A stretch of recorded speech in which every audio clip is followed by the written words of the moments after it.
Hello, my name is David Robertson, and this is another one of my educational videos from artistblacksmith.com.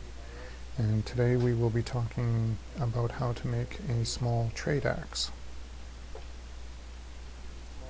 That's the axe that I'll be making, and it's designed as a fold over with a forge weld on the blade, and then there's a high carbon insert that is welded in as well.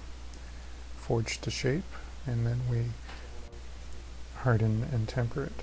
And for this project we'll be using the coal fire. I start with a piece of flat bar. This is 3/8 by 2 inches wide, and this is what I use to actually forge the axe head. The first thing I'm going to do is knock the corners in, create a popsicle stick shape, and then thin the edges out. The thinning the edges out is producing the scarf for the forge weld. Now I'm using a special pair of tongs for this, and they're designed for holding flat bar that's 2 inches wide. It has the little tabs on the side to keep it from flipping out when I'm hammering on it.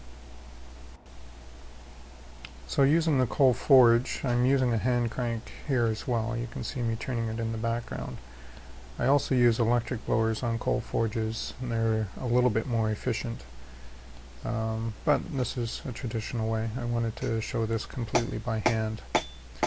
So I'm thinning out the edge. I've knocked the corners in previously, and I'm just tapering this down so it's a thin wedge shape. And in a clip later on you'll actually see the profile of the bar. I do this on both ends because it's going to be folded over.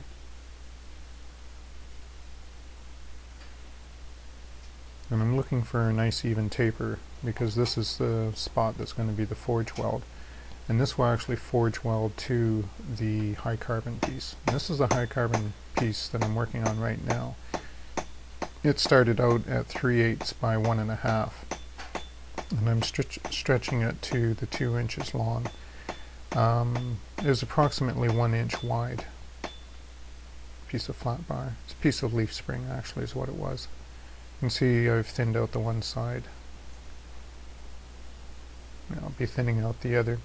This also ends up being shaped to a wedge shape so that you don't have any sharp transitions when you do the forge weld.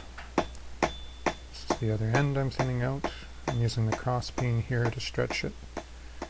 Trying not to get it too much wider than the original 1 inch that I was working with. I thin it out and then smooth it out, and try and get rid of a lot of the ridges and bumps and dents that I put in with the cross peen. And I want to end up with something that is about 1/4 of an inch thick, 3/16 of an inch thick. You can see that's a little bit wider than the 2 inch flat bar that I started with. And I want a little bit of overlap on the ends. And this is the smoothing process. And the wedging out as well. A nice thin taper. You want it maybe a 1/16 of an inch on the edge that goes back in towards the eye of the axe. And this will allow for a good weld, a good scarf on the weld.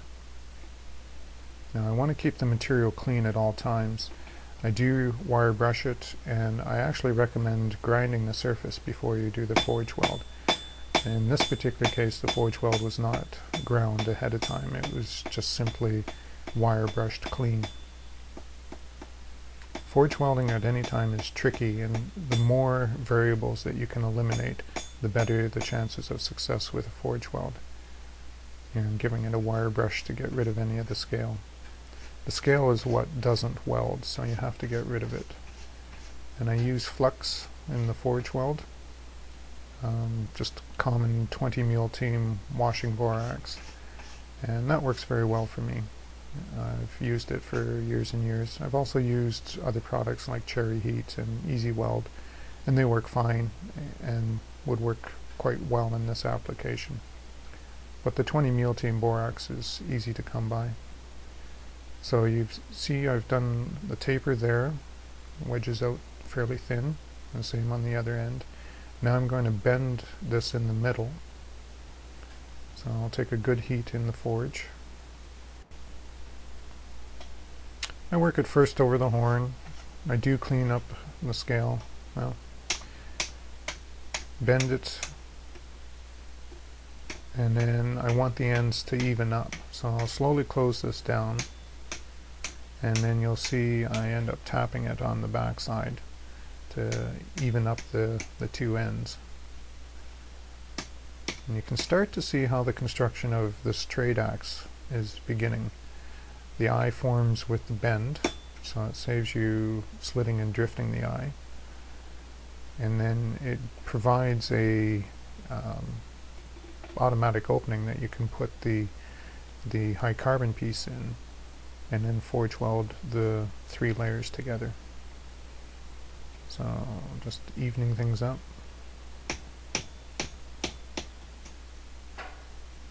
Closing down. Before you close it tight, make sure you get in there with a wire brush and clean out any of the trapped scale. You're forge welding over a 2-inch section, so you want as much scale out of there as possible.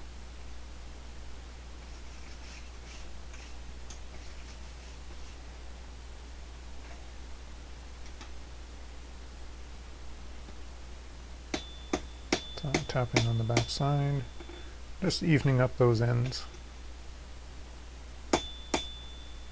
I will be able to do a fair amount of refinement after everything's forge welded together. I don't show a lot of that in this video. I'm limited to 10 minutes, and there were more important things to put. So there's the high carbon wedge.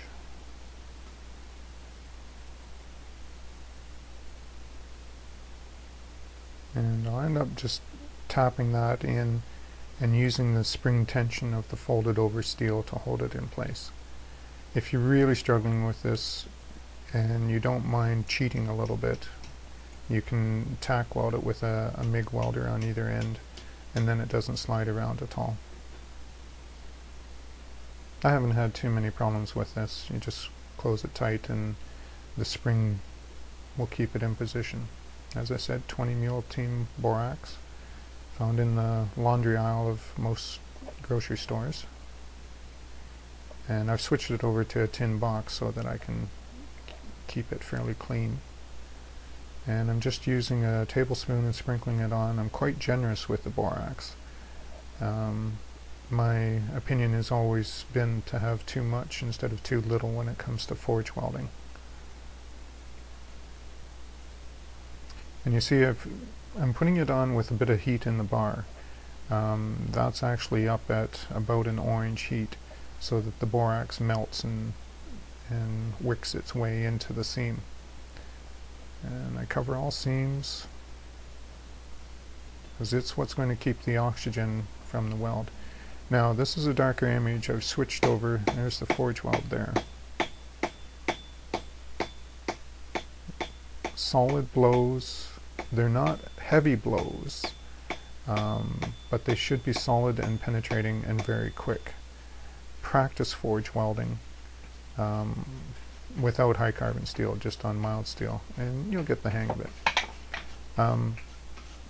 To see the image at all, I had to put a welding lens in front of the camera, and because the forge welding heat is quite high. Essentially in the coal forge, it's just below where the steel starts to spark. So it's essentially a blinding white. So I reflux, take it back for another welding heat. I'll do a whole series of welding heats on this to make sure it's well tacked down. And I overlap the weld areas, so everything is tied down quite nicely. An axe takes a fair amount of stress. This is shaping it. I'm actually using the rounding hammer to shape the edge on the anvil. That's after the sequence of forge welds. So this is stretching the edge out. I haven't done a lot with profile, and then profiling is done over the horn. I hope you've enjoyed this video, and you can get more information at artistblacksmith.com. Thank you very much. Bye for now.